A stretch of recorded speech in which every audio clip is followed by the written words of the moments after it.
ये कहानी है मध्य प्रदेश के एक छोटे से गांव में रहने वाले बच्चे सरू की, जो महज 5 साल की उम्र में ही अपने परिवार से बिछड़ जाता है और कैसे उस बच्चे की किस्मत उसे कलकत्ता के एक अनाथ आश्रम से ऑस्ट्रेलिया तक ले जाती है। Cinema climax present lion. कहानी की शुरुआत में हमें एक बच्चे को दिखाया जाता है जिसका नाम सरू है। वो अपने बड़े भाई गुड्डू के साथ ट्रेन से कोयला चोरी कर रहा होता है। दरअसल ये लोग बहुत गरीब होते हैं और अपना जीवन यापन करने के लिए चोरी करते हैं। ये लोग ट्रेन से चुराए हुए कोयले को बेचने एक दुकान में जाते हैं। उसी दुकान में जलेबी बन रहा होता है। तभी सरू अपने भाई गुड्डू से कहता है कि मुझे भी जलेबी खानी है। तब उसका बड़ा भाई कहता है कि एक दिन मैं तुम्हें जलेबी जरूर खिलाऊंगा, क्योंकि उन लोगों के पास इतना भी पैसा नहीं होता है कि वो जलेबी खरीद सके। तब सरू कहता है कि एक दिन हम इस दुकान की सारी जलेबियां खरीद लेंगे। कोयले के बदले में वह दुकानदार इन दोनों को थोड़ा सा दूध देता है, जिसे लेकर ये दोनों भाई अपने घर वापस आ जाते हैं। सरू और गुड्डू की एक छोटी बहन भी होती है जिसका नाम शकीला होता है। सरू की माँ अपने दोनों बच्चों से पूछती है कि ये दूध कहाँ से लेकर आए हो, लेकिन वो दोनों इस बात का कोई भी जवाब नहीं देते हैं।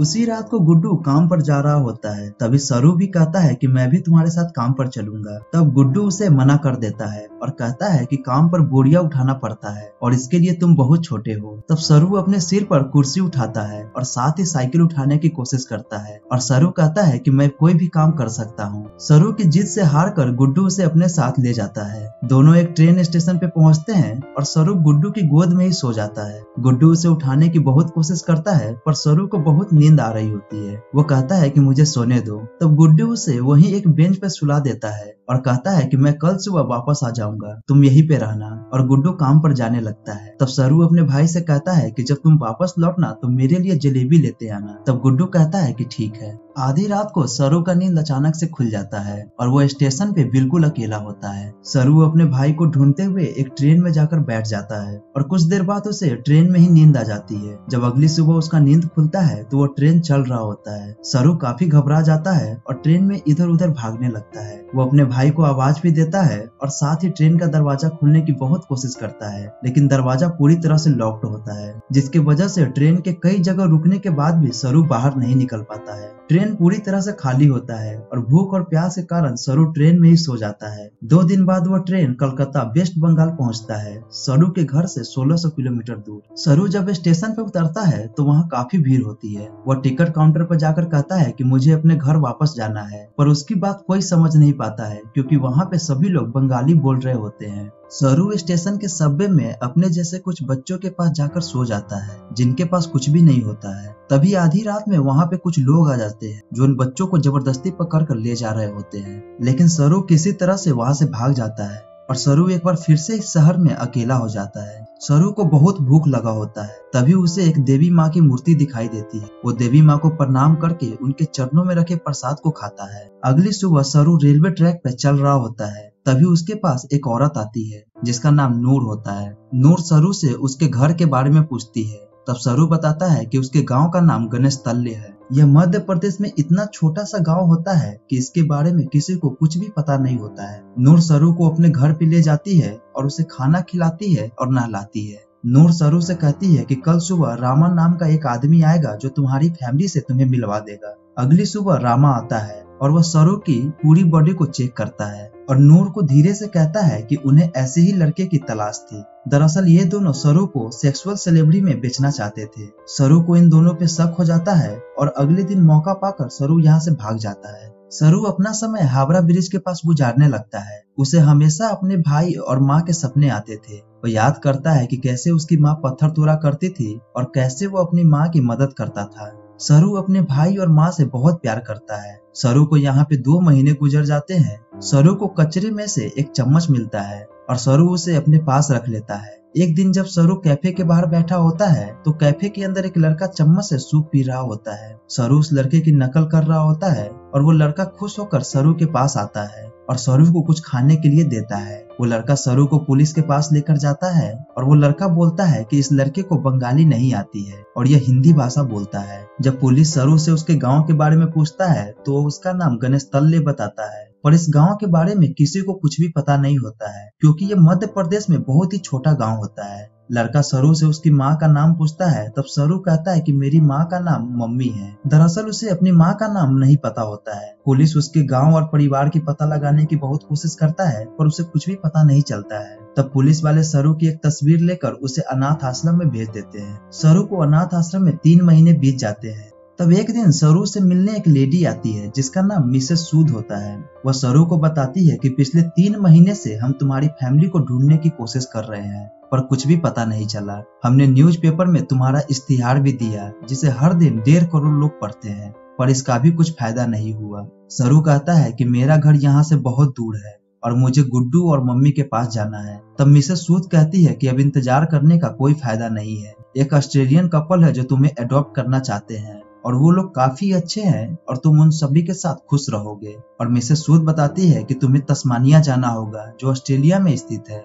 मिसेस सूद सरू को अपने घर लेकर जाती है जहाँ कुछ और भी बच्चे होते हैं। मिसेस सूद सभी बच्चों को इंग्लिश के वर्ड और टेबल मैनर सिखाती है और अगले दिन सरू को ऑस्ट्रेलिया भेज दिया जाता है, जहाँ पे मिस्टर जॉन और उनकी वाइफ सू, जिन्होंने सरू को अडॉप्ट किया होता है, वो सरू को देखकर काफी खुश होते हैं। सरू को वो अपने घर लेकर आते हैं। सरू जब इस घर को देखता है तो वो काफी हैरान होता है क्योंकि वह आज से पहले कभी भी इतना बड़ा घर नहीं देखा होता है। सरू काफी गुमसुम होता है क्योंकि उसके लिए यह फैमिली और यह शहर बिल्कुल अनजान होता है। सरू के पास उसकी मॉम सू आती है जिसने सरू को अडॉप्ट किया होता है। वह सरू से कहती है कि तुम्हारे लिए यह आसान नहीं है, पर एक दिन सब कुछ अच्छा हो जाएगा।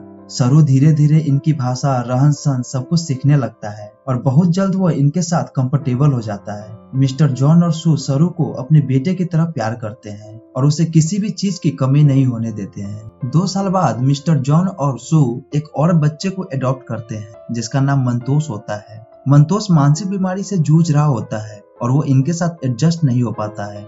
वो अपने आप को नुकसान पहुंचाने लगता है और मिस्टर जॉन और उनकी वाइफ इस बच्चे को कंट्रोल करने की कोशिश करते हैं क्योंकि वो मंतोष की मदद करना चाहते हैं। उसी रात को सू रो रही होती है, तभी उनके पास सरू जाता है और उनका आंसू पोंछता है और सू के गले लग जाता है। दरअसल सरू अब सू को माँ मान चुका होता है।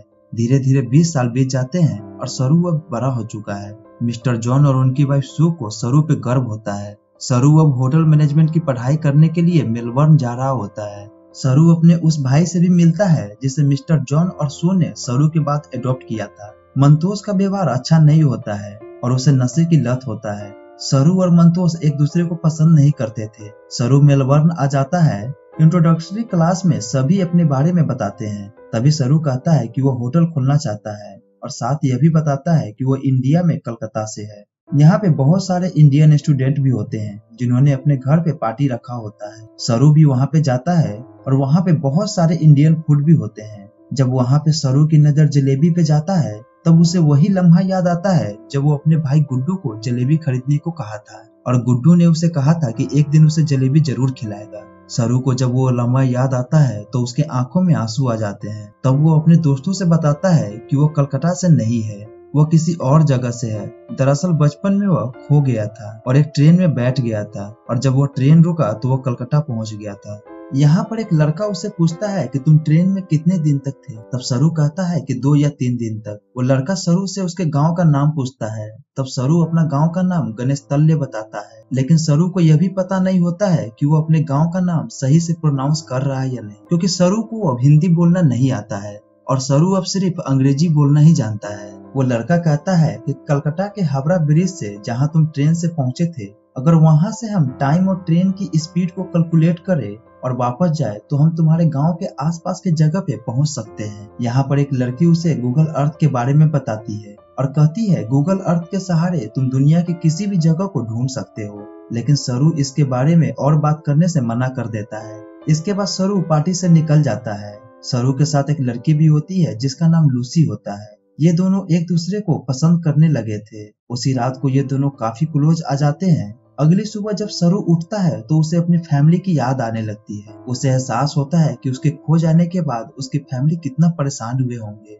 इसलिए वह गूगल अर्थ की सहायता से साथ ही स्टेशन से जो घर की दूरी होती है उसे कैलकुलेट करके हर तरह से वह अपने गांव गणेशतल्य को ढूंढने लगता है, लेकिन उसे कुछ भी पता नहीं चलता है। धीरे धीरे 3 साल बीत जाते हैं। लूसी और सरू का रिश्ता और भी गहरा हो जाता है। सरू आज भी अपने परिवार को हमेशा याद करके परेशान होता है। उसे हमेशा अपना भाई गुड्डू दिखाई देता है जो उसे कहता है कि तुम्हें घर चले जाना चाहिए। सरू अपनी फैमिली को ढूंढने में इतना खो जाता है कि वो धीरे धीरे लूसी से अलग हो जाता है। कई महीने बाद जब एक दिन सरू लूसी को एस्केलेटर पे देखता है तो वो उससे बातें करता है। वो लूसी से कहता है कि वो उसे बहुत मिस करता है। उसके बाद वो दोनों इंटीमेट होते हैं। तब लूसी सरू से कहती है कि तुम्हें अपनी मॉम के पास जाना चाहिए, उन्हें तुम्हारी जरूरत है।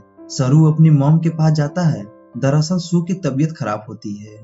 सरू को हमेशा से यह लगता था कि उसकी मॉम ने उसे इसीलिए अडॉप्ट किया था क्योंकि वो माँ नहीं बन सकती थी, पर सू बताती है कि वो माँ बन सकती थी, पर मैंने और तुम्हारे डैड जॉन ने डिसाइड किया था कि हम 2 बच्चों को अडॉप्ट करेंगे क्योंकि इस दुनिया में बहुत सारे ऐसे बच्चे हैं जिन्हें माँ बाप और परिवार की जरूरत है। सू सरू से कहती है कि तुम मुझसे बात नहीं करते हो, मुझे तुम्हारी जरूरत है। सरू को यहाँ पे एहसास होता है कि उसे अपनी मॉम का साथ देना चाहिए।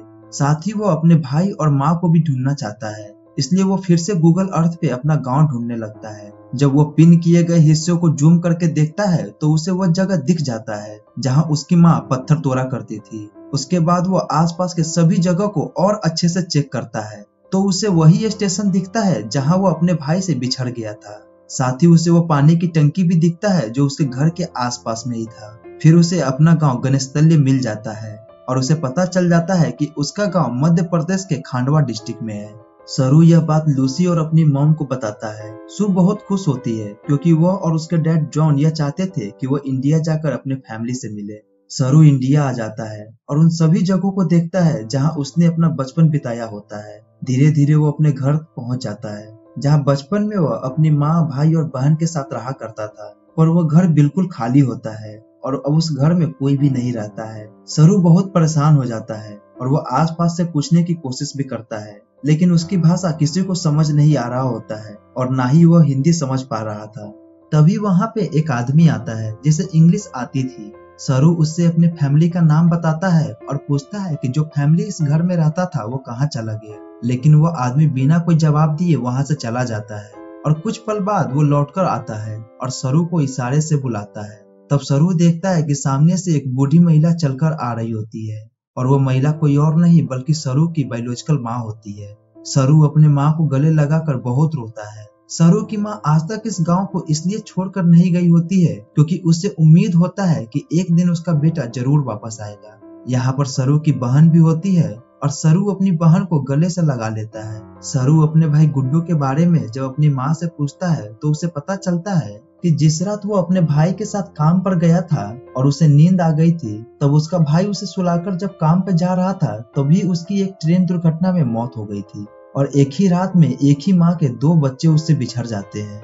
लेकिन उसे हमेशा से भगवान पे विश्वास होता है कि उसका छोटा बेटा सरू कभी न कभी जरूर वापस आएगा और 25 साल बाद उसका बेटा उसके पास वापस आ जाता है। सरू इसके बाद ऑस्ट्रेलिया अपने मॉम और डैड को कॉल करता है और उन्हें बताता है कि मेरा परिवार मुझे मिल गया, लेकिन इससे कुछ भी फर्क नहीं पड़ता है, हमेशा मेरे मॉम डैड आप ही रहोगे। इसके बाद सरू उन सभी जगहों पे जाता है जहां बचपन में वह अपने भाई गुड्डू के साथ खेला करता था। यहाँ पे उसे अपना भाई की छवि दिखाई देती है जो उसे अपने साथ साथ चलने को कहता है और यहाँ उसे पता चलता है कि उसका नाम सरू नहीं शेरू होता है, जिसका मतलब होता है लायन। एंड क्रेडिट में हमें कुछ रियल फुटेज दिखाए जाते हैं जिसमें सरू के माँ बाप जिन्होंने सरू को अडॉप्ट किया था वो सरू के गांव आते हैं और सरू के माँ को गले से लगा लेते हैं। तो यह थी सरू के जीवन की असली कहानी। एक सर्वे के अनुसार इंडिया में हर साल 80,000 बच्चे गुमशुदा होते हैं, लेकिन उनमें से शायद किसी एक की ही किस्मत सरू के जैसी होती है। मिस्टर जॉन और उनकी वाइफ सू ने जो मानवता की मिसाल पेश की है ये सभी के लिए एक सीख है। वो बच्चा पैदा कर सकते थे लेकिन उन्होंने ऐसे बच्चों को अपनाने के बारे में सोचा जिनका कोई नहीं है। धन्य है वो लोग जो ऐसा सोचते हैं। अगर संसार में सभी लोग ऐसा सोचने लगे तो कोई भी बच्चा अनाथ आश्रम या सड़कों पे दिखाई नहीं देगा। ये मूवी रिलीज हुई थी साल 2016 में और इसकी IMDb रेटिंग थी 8.0 स्टार आउट ऑफ 10। इस मूवी की बजट था $12 मिलियन और इसने अपने बॉक्स ऑफिस पे कमाई की थी $141 मिलियन की। अगर आपको हमारा काम अच्छा लगता है तो कृपया इस चैनल को सब्सक्राइब करें और वीडियो को लाइक जरूर करें और मिलते हैं आपसे अगले वीडियो में। Thanks for watching.